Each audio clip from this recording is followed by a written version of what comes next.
હવે પારિભાષિક શબ્દોની અંદર ખરીદી, નફો, નુકસાન એના વિશે આપણે ચર્ચા કરી લીધી હતી. કોને નફો કહેવાશે, કોને નુકસાન કહેવાશે, થઈ ગયું છે, ખબર પડી ગઈ નફો અને નુકસાનની. બરાબર, કે જ્યારે આપણે મહેસૂલી આવક અને મહેસૂલી ખર્ચ બે મુખ્ય પ્રકારના ખર્ચા હોય.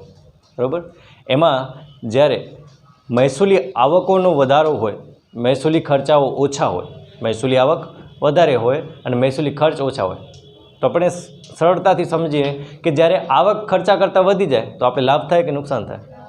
લાભ થાય, કારણ કે આપણે આવક જ્યારે વધારે મળે છે ત્યારે આપણે શું થાય છે? ફાયદો થાય છે, તો એને કહેવાશે લાભ અથવા નફો. બરાબર, અને જ્યારે ખર્ચાઓ વધી જાય, જેટલી આપણી આવક થતી હોય એના કરતાં આપણે ખર્ચાઓ વધારે કરીએ ત્યારે શું થઈ જશે?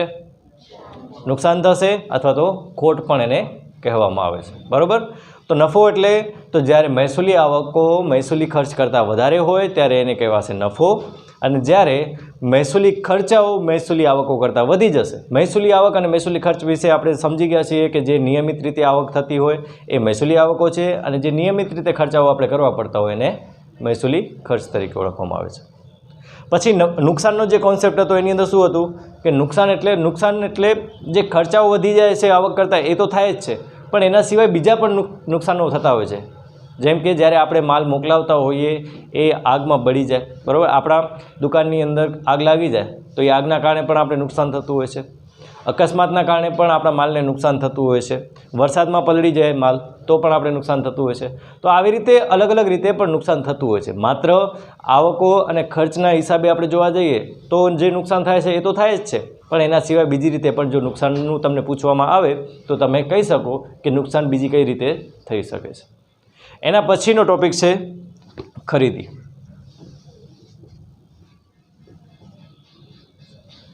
ખરીદી એટલે શું? તો ખરીદી કોને કહીશું આપણે? તો ખરીદી એટલે કોઈ પણ વસ્તુની આપણે ખરીદી કરીએ છીએ. બરાબર, દુકાનેથી આપણે વસ્તુ લાવીએ છીએ એને આપણે ખરીદી કહીએ છીએ. બરાબર, તો પેઢીની અંદર આપણી જે દુકાન છે કે આપણે જે કાંઈ પણ કામ કરીએ છીએ, આપણે જે ધંધો કરીએ છીએ, એ ધંધાની અંદર ખરીદી કોને કહેવામાં આવશે? તો આપણે ધંધાની અંદર જે કાંઈ પણ લાવીએ છીએ ને એ બધું ખરીદી નથી. સમજી લો કે તમે અનાજનો ધંધો કરો છો. બરાબર, અનાજના વેપારી છો, ઘઉં, ચોખા એવું તમે અનાજ લો છો અને એનું વેચાણ કરો છો. પણ જો તમે દુકાન માટે ટેબલ લાવ્યા, જો તમે દુકાન માટે ખુરશી લાવ્યા, પંખો લાવ્યા, તો એ તમારા માટે ખરીદી ન કહેવાય. ખરીદી કોને કહેવાશે? તો જે વસ્તુનો તમે વેપાર કરો છો એ વસ્તુ જો ધંધામાં તમે લાવતા હો, જે વસ્તુનો તમે વેપાર કરો છો એ જ વસ્તુ જો તમે ધંધામાં લાવો તો એને કહેવાશે ખરીદી. બાકી બધું તમારા માટે ખરીદી નથી. બરાબર, તો ધંધાની અંદર ખરીદી કોને કહેવામાં આવશે? તો વેપારી જે વસ્તુનો વેપાર કરે છે એ વસ્તુ જ્યારે ધંધામાં લાવશે, બરાબર, ખરીદીને લાવશે, ત્યારે એને આપણે ખરીદી તરીકે ઓળખવામાં આવે છે. અનાજનો વેપારી હોય એ ઘઉં લઈ આવે તો એને શું કહેવાશે? ખરીદી કરી. બરાબર, પણ જો એ પંખો લાવશે તો એ ખરીદી નહીં કહેવાય. એને કહેવાશે એણે મિલકત ખરીદી કરી છે, મિલકત લીધી છે, ખરીદી કરી છે નહીં. બરાબર, જે વસ્તુ એનું વેચાણ કરે છે એ વસ્તુનો જ એ ખરીદી કરે છે, બાકી વસ્તુ એ ખરીદીમાં નહીં આવે. ભલે લઈ આવે છે, દુકાન માટે જ લઈ આવે છે, પણ એ ખરીદી કહેવાશે નહીં. પણ આપણે સામાન્ય રીતે ખરીદી એટલે શું કહીએ છીએ? જે પણ આપણે વસ્તુ પૈસા આપીને લાવીએ છીએ એટલે બધી ખરીદી કહીએ છીએ ને. પણ ધંધાકીય જો આપણે બાબત ગણીએ, એ હિસાબી પદ્ધતિની અંદર જોવા જઈએ તો ખરીદી એટલે માત્ર ને માત્ર જે વસ્તુનો તમે વેપાર કરો છો એ જ વસ્તુ જો તમે લાવો તો એને કહેવાશે ખરીદી. તો ધંધાની અંદર ઘણી બધી વસ્તુઓ, સેવાઓ ખરીદવામાં આવતી હોય છે. તો આ તમામને ધંધાની ખરીદી તરીકે ઓળખવામાં આવતી નથી. બધાને આપણે ખરીદી તરીકે ન ગણી શકીએ. આ ધંધાના ખર્ચાઓ પણ હોઈ શકે. બરાબર, જેમ કે આપણે પંખો લાવ્યા તો એ પંખો એક પ્રકારનો આપણો ખર્ચો થઈ જશે. કેવો ખર્ચો? કે જે આપણે વારે ઘડી નથી કરવું પડતું. અને વારે ઘડી જો આપણે ન કરતા હોય ખર્ચો, વારંવાર આપણે ખર્ચા ન કરવા પડતા હોય તો એને કયો ખર્ચો કહેવાય?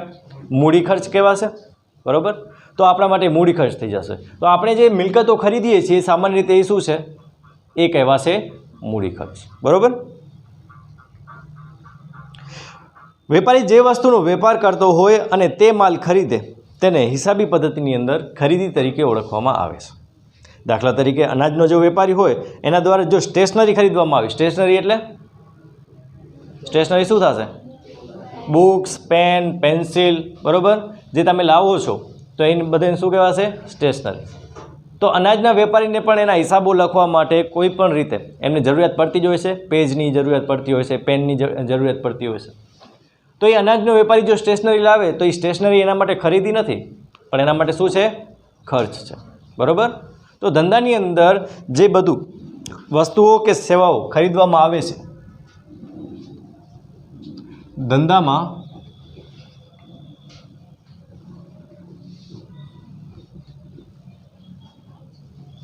બધી વસ્તુ કે સેવા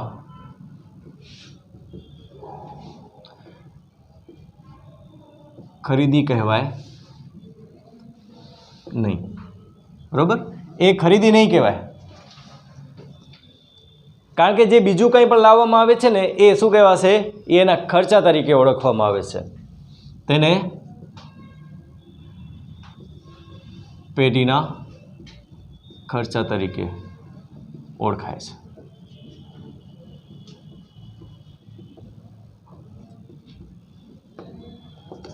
તો ખરેખર ખરીદી શું છે? તો ખરીદી એટલે કે વેપારી દ્વારા જે વસ્તુનો વેપાર કરવામાં આવે છે, ધંધાની અંદર જે વસ્તુનો વેપાર કરવામાં આવે છે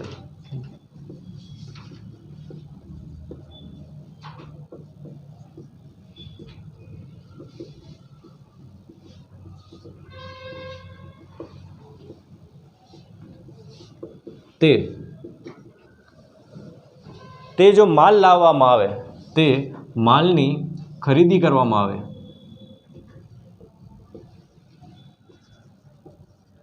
તો તેને ખરીદી કહેવાય. બરાબર. જો અનાજનો વેપારી ચોખા લાવે તો એ ખરીદી કહેવાશે. અનાજનો વેપારી જો બાજરી લાવે, અનાજનો વેપારી જો ઘઉં લાવે તો એ શું કહેવાશે? એના માટે ખરીદી કહેવાશે. એટલે કે જે વસ્તુનો એ વેપાર કરે છે એ વસ્તુ જો લાવે તો એને ખરીદી કહેવાશે. એ પછી ટેબલ ખુરશી લાવે તો એના માટે ખરીદી કહેવાય નહીં. એ કયો ખર્ચો કહેવાશે? મૂડી ખર્ચ કહેવાશે. સમજાઈ ગયું? એવી રીતે જો ફર્નિચરનો વેપારી હોય અને ફર્નિચરનો વેપારી ટેબલ ખુરશી લાવે તો એના માટે ખરીદી કહેવાશે, કારણ કે ટેબલ ખુરશી એના માટે શું છે? એ વેચાણ જેનું કરે છે એ વસ્તુ છે.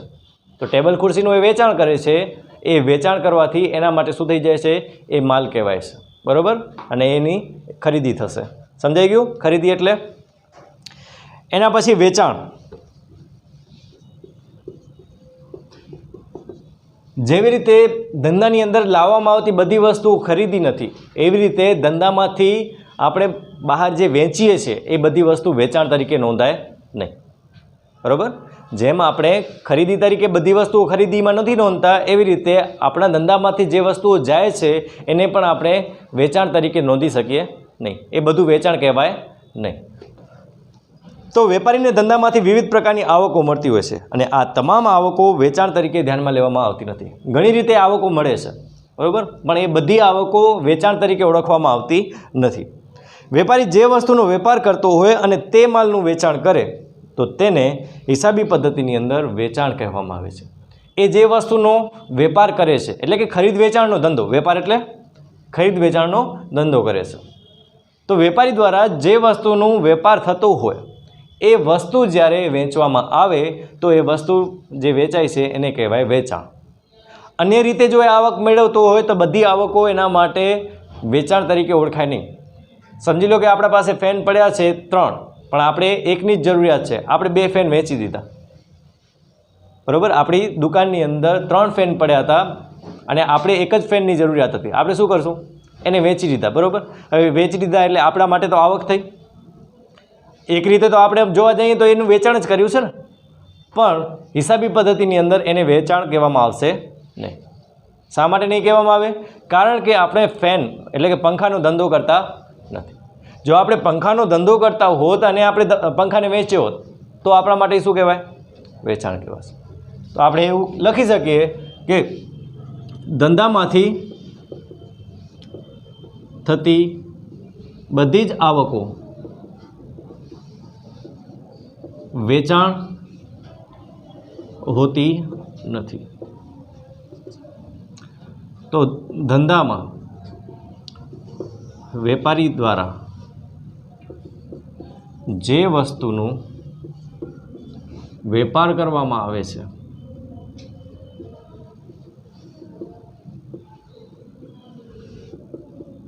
તે વસ્તુનું વેચાણ કરે તેને હિસાબી પદ્ધતિમાં વેચાણ કહે છે।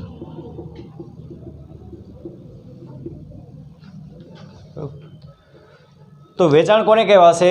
તો આપણે જે વસ્તુનો વેપાર કરીએ છીએ, જો એ જ વસ્તુ આપણે વેચીએ તો જ એને આપણે શું કહીશું?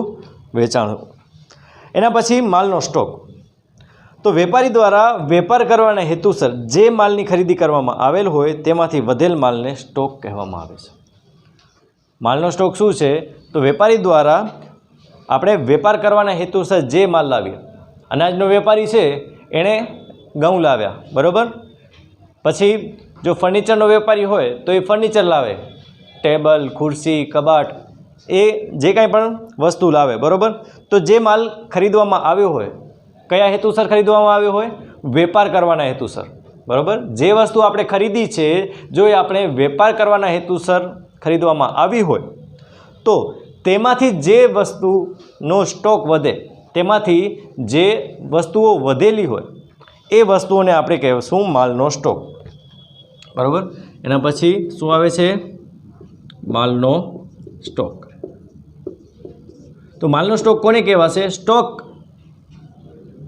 જથ્થો, બરાબર। તો આપણા પાસે માલનો સ્ટોક એટલે કે માલનો જથ્થો છે। તો માલનો જથ્થો કોને કહેવાશે? તો વેપારી દ્વારા જે વસ્તુ લાવવામાં આવે છે એ કયા હેતુસર લાવવામાં આવી હોય? તો વેપારી દ્વારા વેપારના હેતુસર લાવવામાં આવેલ માલમાંથી, બરાબર, આપણે જે કાંઈ પણ માલ લાવ્યો છે એટલે કે ખરીદી કરી છે, બરાબર, માંથી વધેલ માલના સ્ટોક તરીકે ઓળખાય છે।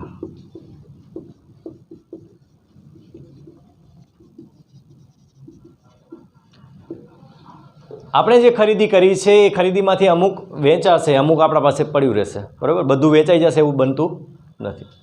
તો જે વેચાઈ જાય છે, બરાબર, તો એ આપણું વેચાણ કહેવાશે।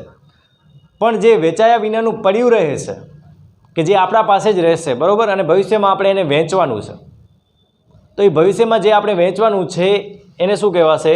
એને કહેવાશે માલનો સ્ટોક। પછી એને ખરીદી નહીં કહેવાય। જ્યારે શરૂઆતમાં આપણે એ વસ્તુ લાવશું, બરાબર, ત્યારે આપણે ખરીદી કરી છે એમ કહેશું।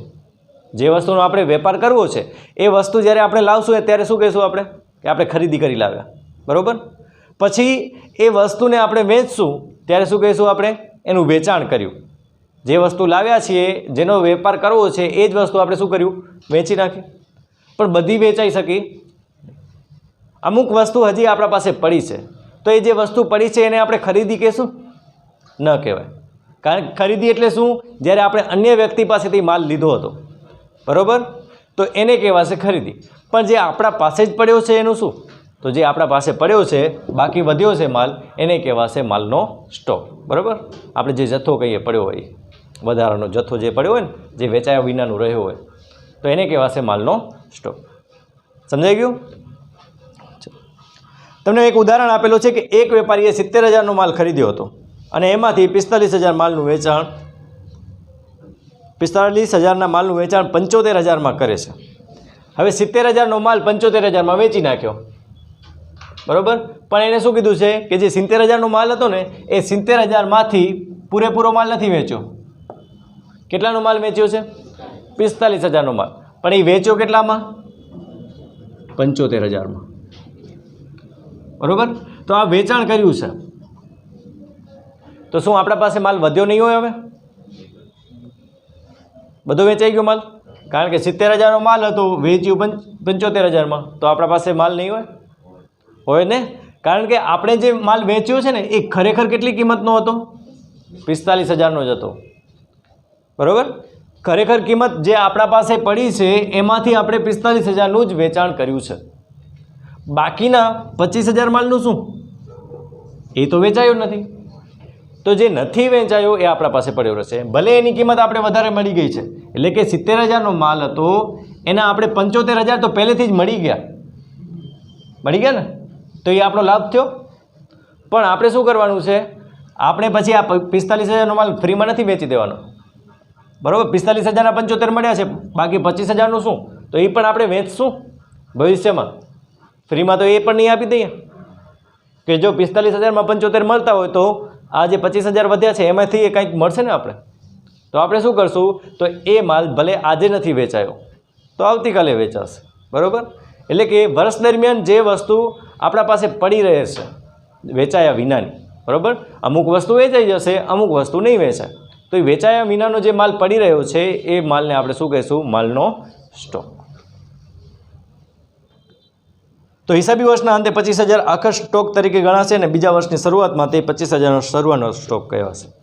આપણો જે હિસાબી વર્ષ છે આગળ જ ચર્ચા કરી હતી. હિસાબી વર્ષ કયો છે? 1/4-31/3, બરાબર. આપણું નાણાકીય વર્ષ કહેવાય છે. એટલે કે જે હિસાબો થશે એમની શરૂઆત ક્યારથી થશે? 1/4થી અને અંત 31 માર્ચના પૂરું થશે, બરાબર. એટલે કે આપણે આ જે સમયગાળો છે એ સમયગાળા દરમિયાન આપણા બધા જે ખરીદ વેચાણના ધંધા છે કે પ્રવૃત્તિ છે કે વ્યવહારો છે એ થશે અને જે હિસાબો લખવાના છે એ આ સમયગાળા દરમિયાન થશે, બરાબર. અને આ સમય દરમિયાન આપણા પાસે જે ખરીદી કરી હતી અને વેચાણ કર્યું હતું એના પછી છેવટની રકમ આ બાકી રહે છે માલના સ્ટોક તરીકે. કઈ તારીખે?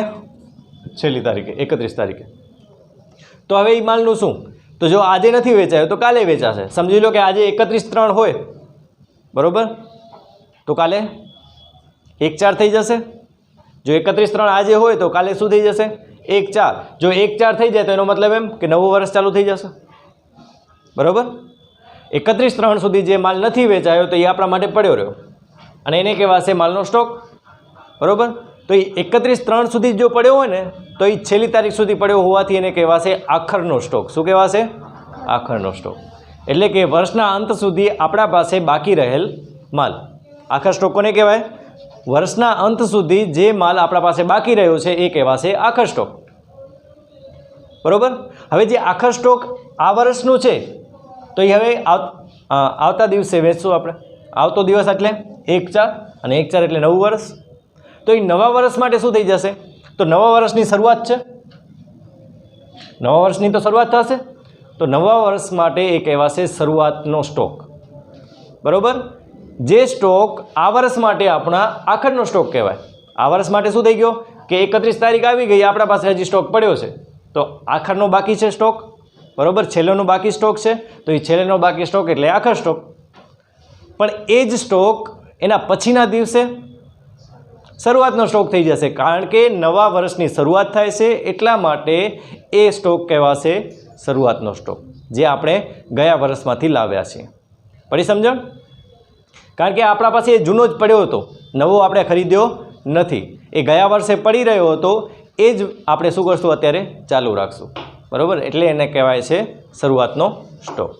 એટલે જે વર્ષના અંતે બાકી રહે એ આખર સ્ટોક થશે અને જે વર્ષની શરૂઆતમાં શું કહેવાશે? શરૂનો સ્ટોક. ટૂંકમાં સ્ટોક એટલે ખરીદેલ માલ પૈકી વધેલ માલ. તમને ટૂંકની અંદર પણ આપેલું છે કે ટૂંકમાં શું કહેવાશે? સ્ટોક એટલે જે ખરીદ્યો હતો માલ એ માલમાંથી જેટલી રકમનો માલ વધ્યો હોય એને કહેવાશે સ્ટોક. દેવાદારો મહત્ત્વનો ટોપિક. દેવાદારો અથવા તો ગ્રાહકો પણ એને કહેવામાં આવે છે, બરાબર. પણ આ જે ગ્રાહકો છે ને એ એવા ગ્રાહકો હશે કે જેમણે આપણા પાસેથી શાક પર માલ ખરીદ્યો હશે. શું કર્યું હશે? શાક પર માલ ખરીદ્યો હશે. તો વેપારી દ્વારા પોતાના ગ્રાહકોને ઉધાર એટલે કે શાક પર માલનું વેચાણ કરવામાં આવે છે. જે દેવાદારો હશે ને એને આપણે શું કરશું? શાક પર માલનું વેચાણ કરશું. તો શાક પર માલનું વેચાણ કરશું એનો મતલબ કે આપણે ભવિષ્યમાં રૂપિયા મળશે, અત્યારે મળશે નહીં. ત્યારે ગ્રાહકને એનો દેવાદાર કહેવામાં આવે છે, બરાબર. દેવાદાર એટલે કે એના ઉપર એ રૂપિયા માંગશે, બરાબર. દેવાદાર જે હોય છે ને, દેવાદારથી શું થશે? તો આપણે એ વ્યક્તિ ઉપર જો આપણે દુકાનદાર તરીકે વિચારીએ કે જો આપણે કોઈને ઉધારમાં માલ આપ્યો હોય તો આપણે શું કરશું? એના ઉપર રૂપિયા માંગશું કે ગમે ત્યારે ભવિષ્યની અંદર જે એમને સમય આપવામાં આવ્યો હોય એ સમયે એમને રૂપિયા આપવાના છે. તો એ સમયે એમને રૂપિયા આપવાના છે, તો એટલા સમય માટે જેમ આપણે જો કોઈ પણ વ્યવહાર થાય અને વ્યવહારના અંતે ચૂકવવાપાત્ર રકમ થાય તો એ ચૂકવવાપાત્ર રકમને શું કહેશું આપણે? ચૂકવણી અથવા જવાબદારી, બરાબર? તો જે જવાબદારીઓ છે તો આ જવાબદારી કોની બને છે? ગ્રાહકની બને છે કે ગ્રાહક એને રૂપિયા આપવાના છે, બરાબર? પછી કોઈક વિજય માલ્યા જેવો પણ થઈ જાય, આપ્યા વગર ભાગી જાય. પણ આપણે એવું નહીં કરવાનું. આપણે શું કરવાનું છે? આપી દેવાના છે ઈમાનદાર બનીને, બરાબર? તો અહીંયા જે દેવાદારો છે એ દેવાદારો શું છે? તો જ્યારે વેપારી દ્વારા ગ્રાહકોને ઉધારમાં માલનું વેચાણ કરવામાં આવે ત્યારે એ ગ્રાહકોને શું કહેવામાં આવશે? એ ગ્રાહકો એ વેપારીના દેવાદારો કહેવામાં આવે છે. એટલે કે એ એમના ઉપર રૂપિયા માંગશે. તો ગ્રાહકને જેટલા રૂપિયામાં માલનું ઉધાર વેચાણ કરેલ હોય તેટલી રકમનો તે ધંધાનો દેવાદાર બને છે, બરાબર? પૂરેપૂરો નહીં, પરંતુ એમણે જેટલી રકમનો ઉધારમાં માલ ખરીદ્યો હોય એટલો.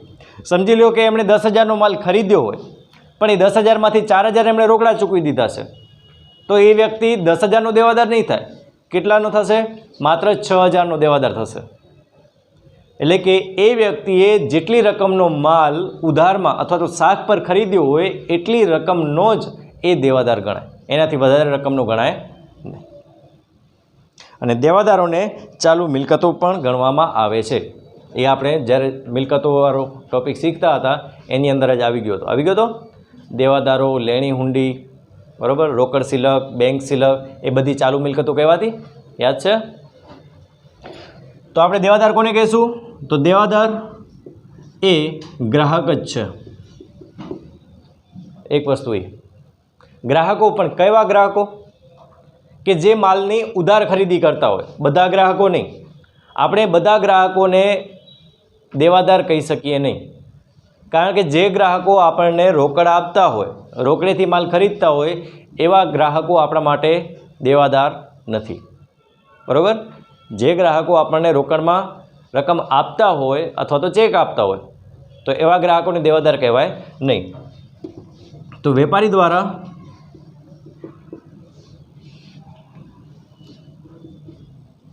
ગ્રાહકોને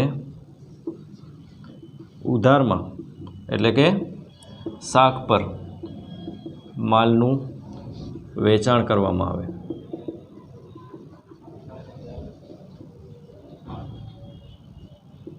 ત્યારે તે ગ્રાહકો વેપારીના અથવા તો ધંધાના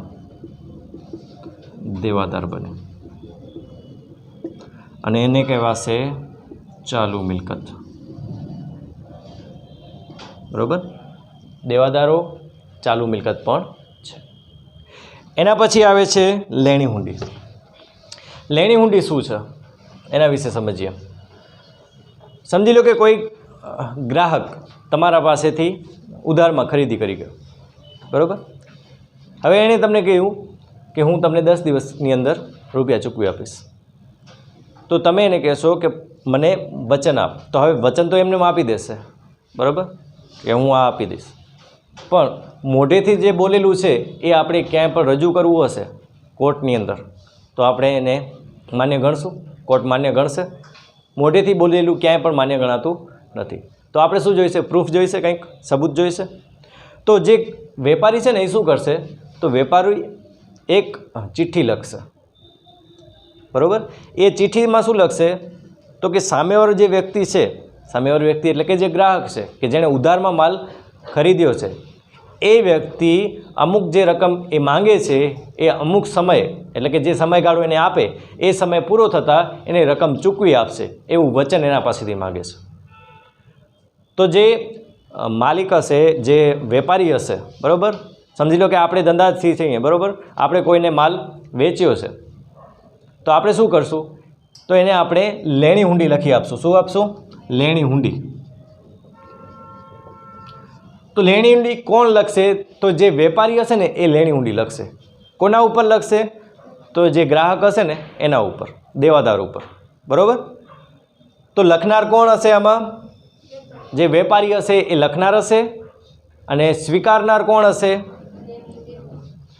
તો લેણી હુંડી લખવામાં આવે છે અને સામેવાળો પક્ષ એટલે કે જે ગ્રાહક હશે ને એને સ્વીકારશે કે હા કે હું આ તારીખના રોજ તમને રૂપિયા આપવા માટે સંમત છું, એટલે એ સાઇન કરીને આપી દેશે. જે લેણી હુંડી હશે ને એ એક પ્રકારનો પત્ર જ છે, મતલબ લેટર છે, બરાબર.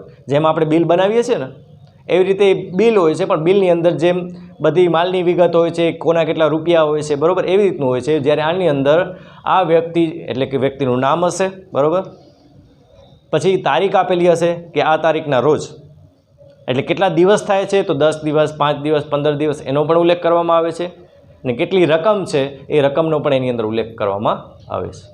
અને પછી એની સહી લેવામાં આવે છે કે એ વ્યક્તિએ સહી કરેલી છે તો એટલી રકમની એ ચૂકવણી જે સમય પૂરો થશે એટલે એ તરત કરી દેશે.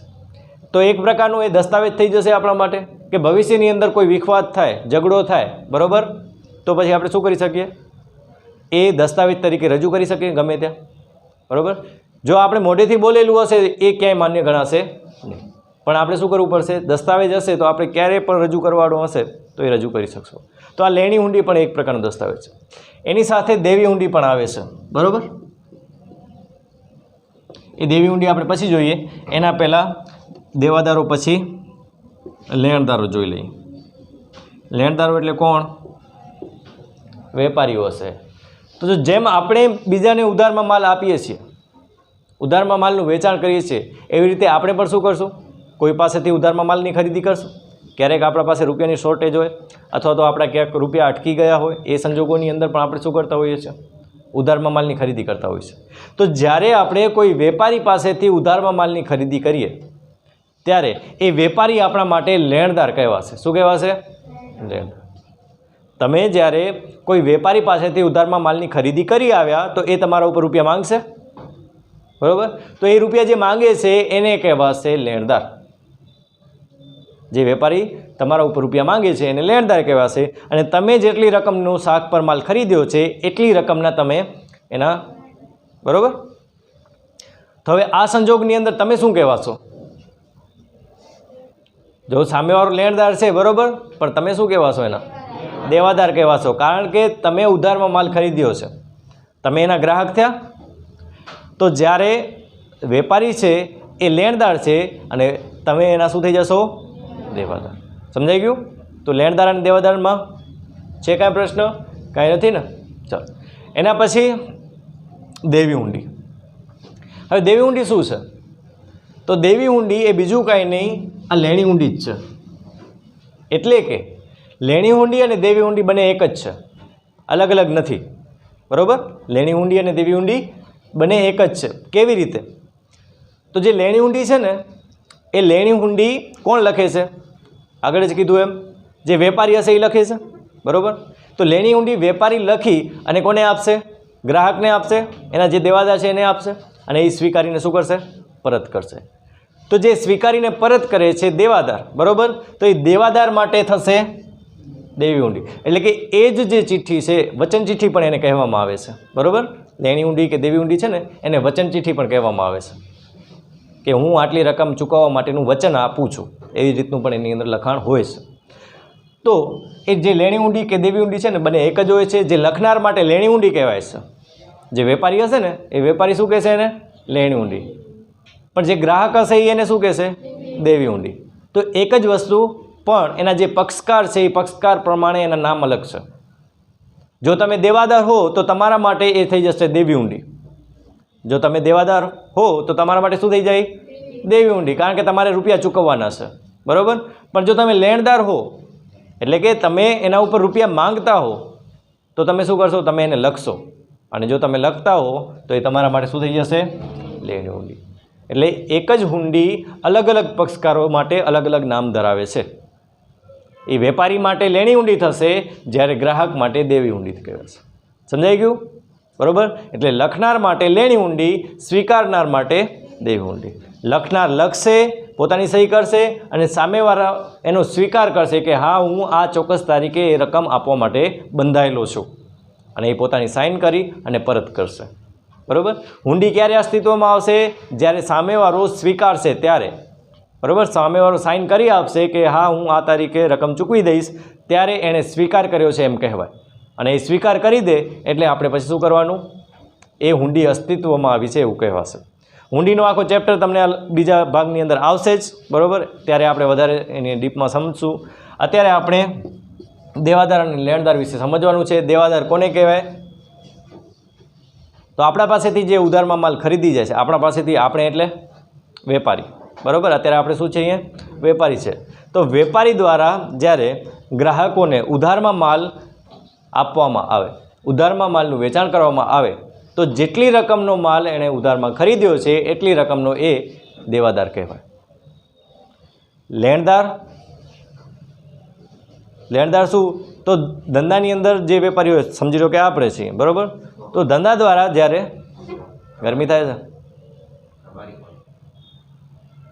કામ બાલીખોરનો શાંતિથી કહેવાય સર ગરમી થાય છે, બરાબર, તો પંખો ચાલુ કરી દો. હા તો હું કરી દઉં છું, ક્યાં મેં ના પાડી તને? તો મેં સમજી લીધું ને, તે હું જે કહેવા માંગસ મેં સમજી લીધું, બરાબર. કરી દો ને બેટા પંખો. વાંધો નહીં, ચાલશે. થઈ. તો વેપારી અને લેણદાર, બરાબર, વેપારી એટલે લેણદાર થાય છે કે જેણે ઉધારમાં માલ વેચ્યો હશે, અને દેવાદાર એટલે કે જેમણે ઉધારમાં માલ ખરીદી કરી હશે. તો દેવાદાર, લેણદાર અને દેવી ઊંડી, લેણી ઊંડીમાં સમજાઈ ગયું. એના પછી લેણું અને દેવું. લેણું અને દેવું બે વસ્તુ છે, એ બંને આના સાથે જ જોડાયેલું છે, એટલે કે દેવાદાર અને લેણદાર સાથે જ જોડાયેલું છે.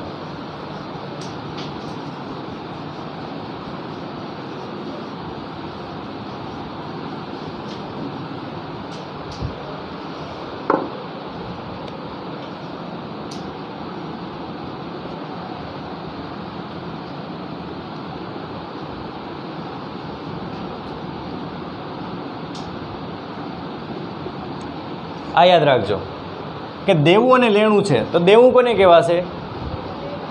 જે આપણે દેવાનું છે. દેવાનું છે મતલબ આપવાનું છે કોઈને. અને લેણું છે ને એ કોને કહેવાશે? જે લેવાનું છે. હવે સમજાઈ ગયું? દેવું એટલે શું? કે આપણા ઉપર અન્ય કોઈ રૂપિયા માંગે છે, એને આપણે રૂપિયા આપવાના છે. તો આપણા ઉપર ક્યારે રૂપિયા માંગશે? કાં તો આપણે એના પાસેથી ઉછીના રૂપિયા લીધા હશે, એટલે કે આપણે લોન તરીકે રૂપિયા મેળવ્યા હોય, અથવા તો એના પાસેથી આપણે ઉધારમાં ખરીદી કરી હોય તો પણ બની શકે, બરાબર. તો દેવું કોને કહેવાશે? કે અન્ય કોઈ વ્યક્તિ આપણા ઉપર જ્યારે રૂપિયા માંગતો હોય ત્યારે એ જે રકમ થશે એ શું કહેવાશે? દેવા તરીકે ઓળખાશે. અને લેણું જે લેવાનું છે, એટલે કે આપણા પાસેથી અન્ય કોઈ ઉધારમાં માલ ખરીદી ગયો હોય, અથવા તો તમે કોઈને નાણાં આપ્યા હોય ઉછીના, બરાબર, લોન તરીકે, તો પણ જે સામેવાળો વ્યક્તિ છે એ તમારો શું થઈ જશે? દેવાદાર કહેવાશે. અને એના પાસેથી રકમ લેવાની છે એટલે એ તમારા માટે શું છે? લેણું છે. તો એ તમારા માટે લેણું એ એના પાસેથી લેવાનું છે. જો તમારા ઉપર કોઈ રૂપિયા માંગતા હોય તો એ કહેવાશે તમારું દેવું, કે જે તમારે આપવાનું છે અન્ય કોઈને, બરાબર. એટલે સરળતા માટે દેવું દેવાનું હશે, લેણું લેવાનું હશે. એ તમને યાદ રહે એટલા માટે મેં લખ્યું છે, બરાબર. કારણ કે જે દેવું, લેણું, દેવાદાર, લેણદાર, લેણી ઊંડી, દેવી ઊંડી આ એકબીજાની અંદર મિક્સ થઈ જશે, કન્ફ્યુઝ કરશે તમને, બરાબર. એટલે આ કન્ફ્યુઝન ન થાય, લેણું કોને કહેવાય, દેવું કોને કહેવાય, એ તમારા મનમાં ક્લિયર થઈ જાય એટલા માટે મેં આ લખ્યું છે કે દેવું હંમેશા દેવાનું હશે. દેવું દેવાનું હશે એટલે કે અન્ય જ્યારે આપણા ઉપર રૂપિયા માંગતા હોય, આપણા ઉપર રૂપિયા કોણ માંગશે? આપણે ગ્રાહક તરીકે હોઈએ તો જ સામેવાળા રૂપિયા માંગતા હોય, તો કોણ માંગશે? લેણદાર માંગશે, બરાબર. તો લેણદાર એટલે શું? વેપારી હોય, બરાબર. લેણદાર કોણ હોય? વેપારી હોય, કે જેમણે આપણને ઉધારમાં માલ વેચ્યો હશે. એટલે આપણે ઉધારમાં ખરીદી કરી છે, સામેવાળો વ્યક્તિએ એનું ઉધારમાં વેચાણ કર્યું છે, તો એ થશે દેવું. અને લેણું એટલે કે લેવાનું છે. આપણે કોના પાસેથી લેશું? દેવાદારો પાસેથી. કારણ કે આપણે એના ઉપર રૂપિયા માંગીએ છીએ. કયા સંજોગમાં માંગીએ છીએ? કાં તો આપણે એમને ઉધારમાં માલ વેચ્યો હશે, અથવા તો આપણે એમને શાખ ઉપર રૂપિયા આપ્યા હશે, ઉછીના રૂપિયા આપ્યા હશે, બરાબર, કોઈ પણ કારણસર. તો લેણું એટલે વેપારી દ્વારા ધંધાના વ્યવહારોના કારણે અન્ય વ્યક્તિ કે વ્યક્તિઓ પાસેથી કોઈ રકમ ભવિષ્યમાં મેળવવાની બાકી હોય તેને લેણાની રકમ કહે છે. એટલે કે જ્યારે પણ કોઈ રકમ આપણે કોઈ પાસેથી મેળવવાની બાકી થઈ હોય, અંતે તો એ જ થયું કે જે આપણે લેવાનું બાકી છે, બરાબર, જે આપણે રકમ લેવાની બાકી છે એ લેવાની રકમ બાકીને આપણે શું કહીશું? લેણા તરીકે ઓળખશું. દેવાદાર અને લેણી હુંડીની રકમનો લેણામાં સમાવેશ કરવામાં આવે છે, કારણ કે દેવાદારો પાસેથી આપણે રકમ લેવાની છે અને લેણી હુંડી આપણે લખી હશે, બરાબર? આપણે લખી છે, સામેવાળાએ સ્વીકારી છે. લેણી હુંડી આપણે લખનાર છીએ. જો દેવી હુંડી હોત તો આપણા માટે જવાબદારી, કારણ કે આપણે સ્વીકારી છે. લેણી હુંડી આપણે લખશું અને જો દેવી હુંડી હશે તો આપણે સ્વીકારશું, બરાબર? તમારે શું યાદ રાખવાનું છે કે જો તમને કહેવામાં આવે કે લેણી હુંડી, તો લેણી હુંડી એમ જ સમજી લેવાનું કે આપણે લખી છે. જો તમારા માટે લેણી હુંડી શબ્દ આવે તો શું સમજવાનું એને? કે આપણે લખી છે. આપણે એટલે વેપારી. અત્યારે આપણે કોણ? વેપારી. એટલે કે આપણે લેણી હુંડી લખી છે. લખી છે કોના ઉપર લખી હશે? ગ્રાહક ઉપર લખી હશે, બરાબર? એટલે આપણે કોઈને ઉધારમાં માલ વેચ્યો છે. પડી સમજણ? તો લેણી હુંડી શું છે? તો લેણી હુંડી આપણે લેવાની છે. લેવાની છે તો એ શું કહેવાશે? લેણું જ કહેવાશે. દેવાદાર અને લેણી હુંડી બંને લેવાના છે રૂપિયા. દેવાદારમાં પણ રૂપિયા લેવાના છે. દેવાદાર ક્યારે બને? દેવાદાર અને લેણદાર ક્યારે બનશે? તો દેવાદાર અને લેણદાર ત્યારે જ બનશે જ્યારે ઉધારમાં માલની ખરીદ વેચાણ થઈ હોય. એટલે કે શાખ પરનો વ્યવહાર થાય, બરાબર, ત્યારે જ દેવાદાર અને લેણદારનો સંબંધ ઉદ્ભવે છે. જો રોકડમાં વ્યવહાર થતો હોય તો દેવાદાર અને લેણદાર ઉદ્ભવે? તો ઉદ્ભવશે જ નહીં, કારણ કે રોકડ ચૂકવાઈ ગઈ છે. અને જો રોકડ ચૂકવાઈ જાય તો દેવાદાર અને લેણદાર શબ્દ આવે નહીં. પણ જો શાખ પર વ્યવહાર થાય, કોઈ પણ વ્યવહાર, બરાબર, એ પછી ખરીદીનો હોય કે વેચાણનો હોય, જો શાખ પર વ્યવહાર થયો હોય તો શું કહેવાશે? દેવાદાર અને લેણદારનો સંબંધ ઊભો થાય છે. અન્ય બીજા લેણા, બીજા કયા લેણા હોઈ શકે? એટલે કે તમારે બીજા કયા રૂપિયા લેવાના હોઈ શકે? તો અન્ય લેણાની અંદર કમિશન મળવાનું બાકી. તમે કોઈનું કામ કરી આપ્યું છે અને તમે પહેલેથી જ કમિશન બાંધેલું છે કે મને 5% કે 10% લેખે કમિશન મળવું જોઈએ, પણ એ હજી તમને મળ્યું નથી. તો મળવાનું બાકી કમિશન, એ પણ તમારું લેણું થયું કે જે વ્યક્તિનું તમે કામ કરી આપ્યું છે એ વ્યક્તિ પાસે તમારે લેવાના છે. એના પછી ભાડું મળવાનું બાકી. તમે કોઈને રેન્ટ ઉપર મકાન આપી દીધું છે તમારું, તો એના પાસેથી ભાડું મેળવવાનું છે, તો એ પણ શું થઈ જશે? તમારું લેણું. વ્યાજના મળવાના બાકી હોય તો એ પણ તમારું લેણું છે. અગાઉથી ચૂકવેલ ખર્ચા. સમજી લો કે તમે ભાડા ઉપર રહો છો, તમે પોતે અત્યારે ભાડા ઉપર રહો છો અને તમે કોઈને એડવાન્સમાં 5 મહિનાનું ભાડું આપી દીધું છે. તમે શું કર્યું? 5 મહિનાનું એડવાન્સમાં ભાડું આપી દીધું છે. તો શું એ 5 મહિના પહેલાં તમને ઘરમાંથી બહાર કાઢી શકશે? નહીં કાઢી શકે. જો એવું કરવું હોય તો એણે શું કરવું પડશે? 5 મહિનાનું તમારું પગાર, 5 મહિનાનું જે ભાડું છે એ તમને પાછું આપવું પડે, બરાબર? તો આપણે જો પહેલાંથી જ કોઈ ખર્ચો ચૂકવી દઈએ ને તો એ સામેવાળા માટે જવાબદારી થાય અને આપણી એ મિલકત કહેવાય. કે ભવિષ્યની અંદર જો આપણે એ એડવાન્સની જે રકમ છે જેટલા સમય માટે આપી છે એટલા સમય માટે આપણે કાઢી શકીએ નહીં. તો જ્યાં સુધી આપણું કાર્ય પૂરું ન થાય, એ 5 મહિના પૂરા ન થાય ત્યાં સુધી આપણે કાઢી શકશે નહીં, બરાબર? તો એ સામેવાળાની જવાબદારી બની જશે. તો એ પણ આપણું લેણું થઈ જાય કે જો કદાચ એ આપણે કાઢી મૂકે તો એ અગાઉથી ચૂકવેલ આપણું ભાડું છે એ આપણે એના પાસેથી પાછું મેળવવાનું, તો એને લેણું તરીકે ઓળખવામાં આવે છે. અગાઉથી ચૂકવેલ ખર્ચ પણ આપણું લેણું છે, બરાબર? આપણું ભલે ખર્ચો છે, આપણે ખર્ચ ચૂકવ્યો છે, પણ એ હજી સુધી ખર્ચનો સમય આવ્યો નથી. આપણે ભાડું ચૂકવવાનું છે કે દર મહિનાને અંતે આપણે ચૂકવીએ છીએ, તો દર મહિનાની અંતે આપણે ભાડું ચૂકવીએ તો એ આપણો ખર્ચો કહેવાય. પણ આવનારા સમયનો જો ભાડું આપણે પહેલેથી જ ચૂકવી દઈએ, બરાબર, તો એ આપણો ખર્ચો નથી, એ એક પ્રકારની આપણી મિલકત કહેવાશે, બરાબર? અને એને લેણા તરીકે પણ ઓળખવામાં આવે છે. કારણ કે જો આપણે એ કાઢી મૂકશે તો આપણે શું કરશું? એના પાસેથી રૂપિયા લેવાના છે. પડી સમજણ? તો એડવાન્સમાં જે કાંઈ પણ રકમ આપણે આપી છે એ આપણી લેવાની થઈ છે, તો એને લેણું કહેવામાં આવે છે. આ તમામ પ્રકારના લેણા ચાલુ મિલકત તરીકે જ ઓળખવામાં આવે છે. લેણા લાંબા ગાળાના પણ હોય છે, જેમાં લોન અને ધિરાણ વગેરેનો સમાવેશ થાય છે. તમે કોઈને લોન આપી હોય એને રકમ પાછી મેળવવાની હોય, બરાબર, તો એ પણ એક પ્રકારનું લેણું જ થાય કે એના પાસેથી આપણે રૂપિયા લેવાના છે. અને એના પછી દેવું. દેવું એટલે કે દેવાનું. તો શું છે દેવાનું? તો વેપારી દ્વારા ધંધાના વ્યવહારોના કારણે અન્ય વ્યક્તિ કે વ્યક્તિઓને કોઈ રકમ ભવિષ્યમાં ચૂકવવાની હોય અને દેવા તરીકે આપણે એને ઓળખશું કે ભવિષ્યની અંદર આપણે જે રકમ ચૂકવવાની છે, એટલે કે આપણે જે આપવાનું છે રકમ, એ રકમ આપણા માટે દેવું તરીકે ઓળખવામાં આવે છે. લેણદાર અને દેવી હુંડીનો તો સમાવેશ કરવામાં આવે છે, પણ એના સિવાય જો આપણે કોઈને પગાર ચૂકવવાનો બાકી હોય, આપણા પાસે કામ કરતા હોય એને પગાર ચૂકવ્યો ન હોય, તો એ ચૂકવવાનો બાકી પગાર આપણું દેવું થશે, કારણ કે આપણા ઉપર કોઈ વ્યક્તિ રૂપિયા માંગે છે, તો દેવું છે એ દેવાનું છે, એટલે કે પગાર જે ચૂકવવાનો બાકી છે એ આપણે આપવાનો છે. આપવાનો હોવાથી આપણે શું કરશું, એને આપણે દેવા તરીકે ઓળખીશું. મજૂરી ચૂકવવાનું બાકી, કોઈને આપણે મજૂર તરીકે લાવ્યા હોઈએ અને એની મજૂરી આપણે ચૂકવવાની બાકી હોય, કોઈ પણ બીજો અન્ય કોઈ ખર્ચ હોય કે જે ચૂકવવાનો બાકી હોય. અગાઉથી મળેલ આવક, આપણે આવક પહેલાંથી જ મળી ગઈ હોય. હવે એમ વિચારીએ કે આપણે જે મકાન ભાડે આપ્યું છે એનું ભાડું આપણે પહેલાંથી જ મળી ગયું છે 5 મહિનાનું, તો એ આપણા માટે શું થઈ જશે, જવાબદારી તરીકે ઓળખાશે. શું કહેવાય એને, જવાબદારી, બરાબર. અને એ ચાલુ જવાબદારી તરીકે ઓળખવામાં આવે છે, અને ચાલુ જવાબદારી તરીકે પાકા સરવૈયામાં જ્યારે દર્શાવશું ત્યારે પણ એ જવાબદારી છે કે 5 મહિના સુધી આપણે એને કાઢી શકશું, અથવા જો કાઢવું હશે તો આપણે શું કરવું પડશે, એને રૂપિયા પાછા આપવા પડશે. એટલા માટે જે અગાઉથી ચૂકવેલ, આપણે અગાઉથી મળેલ આવકો છે, આપણે પહેલેથી જ જે આવકો મળી ગઈ છે એ આવકો આપણા માટે જવાબદારી અથવા તો દેવા તરીકે ઓળખવામાં આવે છે. અગાઉથી મળેલ આવકો એક પ્રકારનું દેવું અથવા તો જવાબદારી ગણાય, એ જવાબદારી તરીકે પણ ઓળખવામાં આવે છે. આ તમામ પ્રકારના જે દેવા છે એ ચાલુ જવાબદારી છે, અને અમુક દેવા જે લાંબા ગાળાના છે એવા પણ હોઈ શકે, કે લાંબા ગાળાના દેવા પણ હોઈ શકે. લાંબા ગાળાના દેવા એટલે કે જે આપણે લોન બેંક પાસેથી મેળવી હોય, બરાબર. ટૂંકા ગાળા અને લાંબા ગાળા તમને ખબર જ છે. ટૂંકા ગાળા એટલે 1 વર્ષ કે તેથી ઓછા, ટૂંકા ગાળા એટલે 1 વર્ષ કે તેથી ઓછા, બરાબર, કે 1 વર્ષની અંદર જ જે ખર્ચાઓ હોય અથવા તો આવકો હોય તો એ ટૂંકા ગાળાનું થશે. લાંબા ગાળાનું તો 1 વર્ષથી વધારે સમયનું, 1 વર્ષથી વધારે જો સમયગાળો હોય તો એને શું કહીશું, લાંબા ગાળા. તો એ દેવા અને લેણા